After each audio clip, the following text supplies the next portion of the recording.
सपा सांसद रामजीलाल सुमन के राज्यसभा में राणा सांगा को लेकर दिए गए बयान को लेकर बवाल मचा हुआ था। करणी सेना ने रामजीलाल सुमन को खुलेआम धमकी दी थी, उनके घर पर भी हमला बोल दिया था। इस बीच सपा सांसद रामजीलाल सुमन को इस मामले में कोर्ट से बड़ी राहत मिल गई है। हाथरस की एमपी एमएलए कोर्ट ने उनके खिलाफ दर्ज केस को खारिज कर दिया है और उन्हें बरी कर दिया है।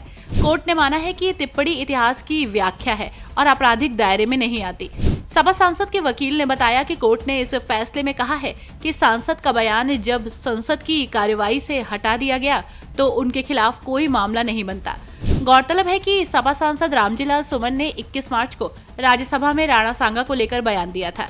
दरअसल सपा सांसद बात कर रहे थे मुसलमानों को लेकर। उन्होंने कहा कि लगातार आप मुसलमानों को बाबर की औलाद कहते हैं। अगर आप मुसलमानों को बाबर की औलाद बताते हैं तो आखिर बाबर को भारत में किसने बुलाया? क्या बाबर को बुलाने वाले गद्दार राणा सांगा की औलाद हैं? जिसको लेकर बवाल मच गया था। पहले उनका ये बयान सुनिए। बाबर को लाया कौन? बाबर को इब्राहिम लोधी को हराने के लिए राणा सांगा लाया था। तो मुसलमान तो बाबर की औलाद हैं और तुम गद्दार राणा सांगा की औलाद हो, ये हिंदुस्तान में तय हो जाना चाहिए। अगर बाबर की तो आलोचना करते हैं, राणा सांगा की आलोचना नहीं करते। रामजीलाल सुमन के इस बयान पर जमकर बवाल हुआ था। करणी सेना सहित कई संगठनों ने उनके इस बयान की कड़ी निंदा की। इतना ही नहीं, इसके बाद रामजीलाल सुमन करणी सेना के निशाने पर आ गए और उनके घर पर करणी सेना ने हमला बोल दिया था और जमकर तोड़फोड़ भी की थी। इसके बाद रामजीलाल सुमन के बयान के खिलाफ प्रदर्शन किया गया। उनके बयान को ऐतिहासिक तथ्यों के साथ छेड़छाड़ और राजपूत गौरव का अपमान बताया।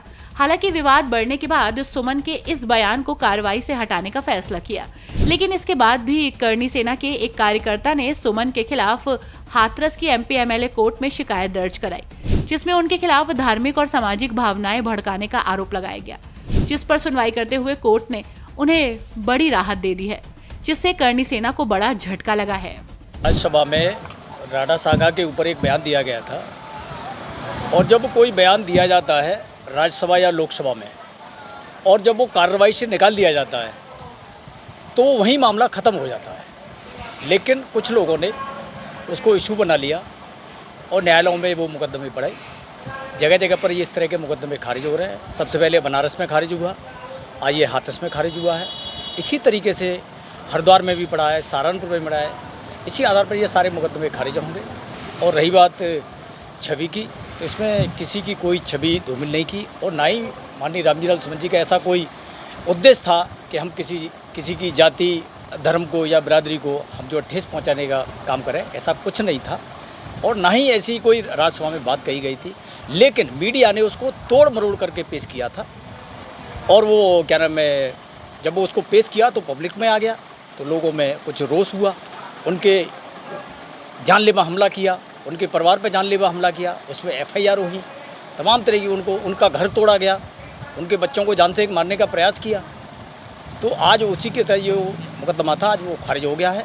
माननीय न्यायालय के आदेश का सम्मान करते हैं हम और उनको एक तरह से जीत मिली है, हम लोगों को न्यायिक जीत है।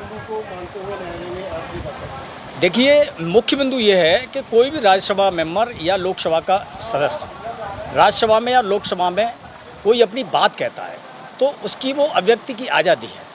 और जब वो रिकॉर्ड से कोई बात गलत होती है, अगर उसने अध्यक्ष ने उस बात को उसकी कार्रवाई से निकाल दिया तो फिर वहाँ कोई बात रह नहीं जाती है, क्योंकि कार्रवाई एक तरह की सज़ा होती है।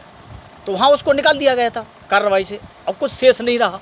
लेकिन ये तो मीडिया में अपने आप को चमकाने के लिए सारा ये कार्यक्रम किया था इन लोगों ने, बाकी और कुछ था नहीं, ये तो खारिज होना ही था।